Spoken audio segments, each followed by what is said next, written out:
Alors j'écoute beaucoup Shlomo Sand actuellement, il parle un français très bien, mais alors il fait toujours la même faute. Il dit personne ne veut pas, au lieu de personne ne veut. Et on ne l'a pas corrigé, et je crois que c'est intéressant. Vous savez, souvent c'est comment les étrangers parlent notre langue qui nous permet de comprendre la particularité de notre langue. Et c'est vrai dans les deux sens, bien sûr. Donc, rien ne vaut, c'est pareil, on ne va pas dire rien ne vaut pas.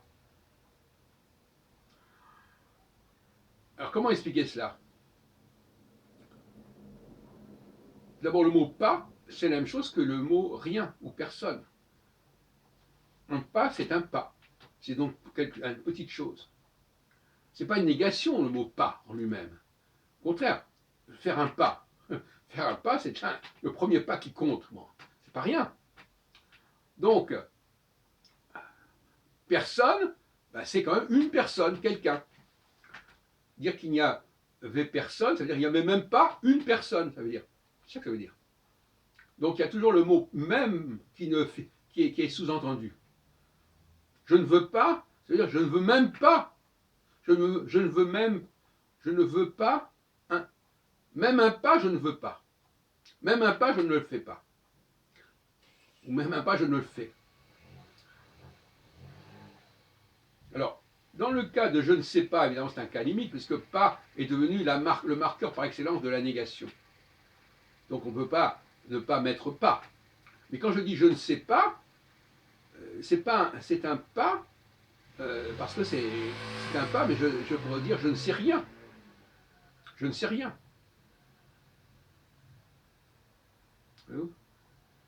C'est pas la même chose que quand je dis je ne prends pas. Enfin bon, peu importe.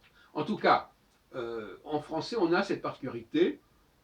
En anglais aussi, parce que quand ils disent no thing, pas, ça veut dire en fin de compte pas même une chose. Ils l'ont pris au français.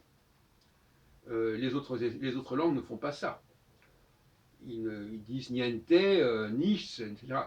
Ou nichievo, etc. Bon. Mais là, c'est intéressant parce que en hébreu, on le retrouve, comme s'il y avait une influence peut-être française.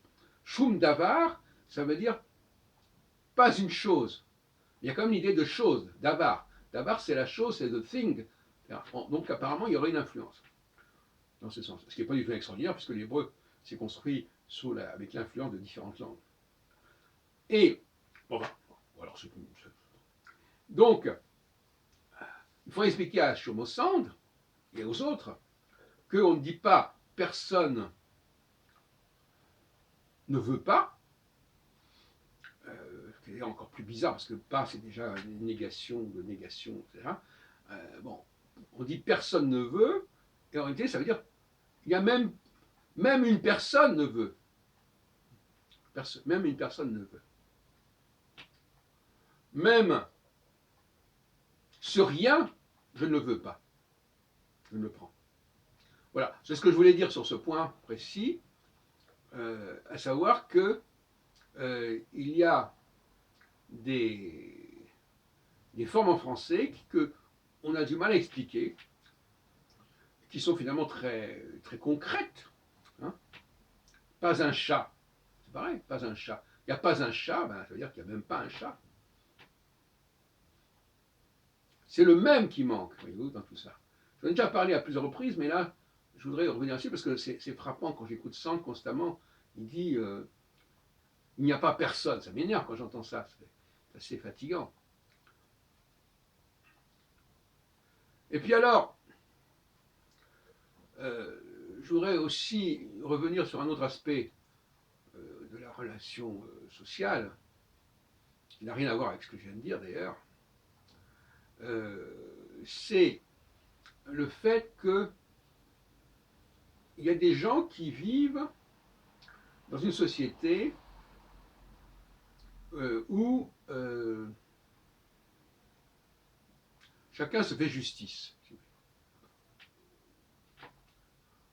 Parce que la police n'intervient pas, donc il faut, ou elle intervient tardivement.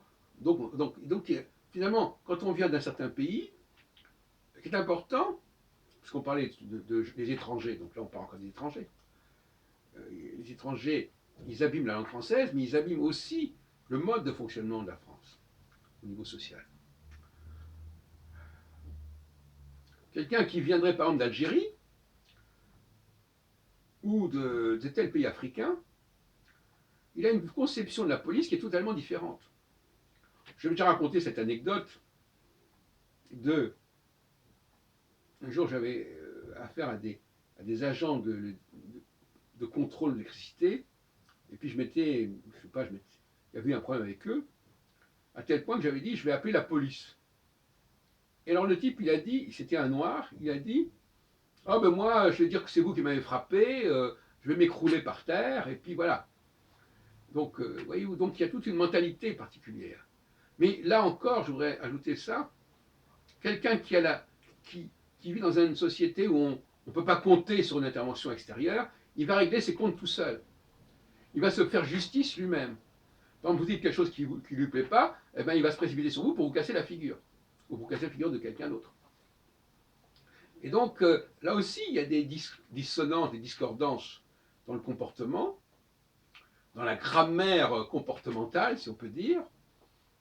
Et quand les gens viennent d'un certain milieu, ils ont un certain mode de fonctionnement qui peut ne pas être le mode de fonctionnement d'un autre milieu, aussi bien dans un sens que dans l'autre. Dans un milieu de gens à peu près qui vivent dans une certaine sécurité policière, ils ne vont pas se faire justice eux-mêmes. Ils vont demander qu'il y ait des témoins, ils vont faire des plaintes, etc. Enfin, il va y avoir des processus. Et puis la police, elle est censée intervenir rapidement et pas se laisser manipuler. Mais quand on vit dans un pays où la police est corrompue, corruptible, où elle est laxiste, eh bien, on va plutôt se faire justice soi-même, et par conséquent, on va être équipé pour ça. Dans les pays de ce type-là, les gens sont plus capables de se battre que les pays où ça n'est pas le cas. Et donc, par conséquent, ils n'ont pas la même culture, ils n'ont pas la même formation, ils n'ont pas la même préparation. Et ça crée des incidents, on en a vu souvent dans les cafés McDo, ou en tout cas dans les groupes concernés par cela, où des gens ont un mode de fonctionnement qui ne correspond pas au mode de fonctionnement de telle autre personne dans le groupe. Et là, finalement, il y a ceux qui veulent régler leur compte eux-mêmes et qui sont prêts à des actes violents pour cesser ce qui les énerve, faire arrêter ce qui les énerve, et puis d'autres qui disent, bon bah voilà, moi je m'en vais plutôt. D'ailleurs, de manière générale, c'est un peu ça. Il y a ceux qui se battent, et puis ceux qui s'en vont, ou ceux qui ne veulent plus fréquenter. Mais il y a des groupes où les gens restent ensemble, mais c'est comme la castagne. Mais c'est une castagne qui est normale, en quelque sorte.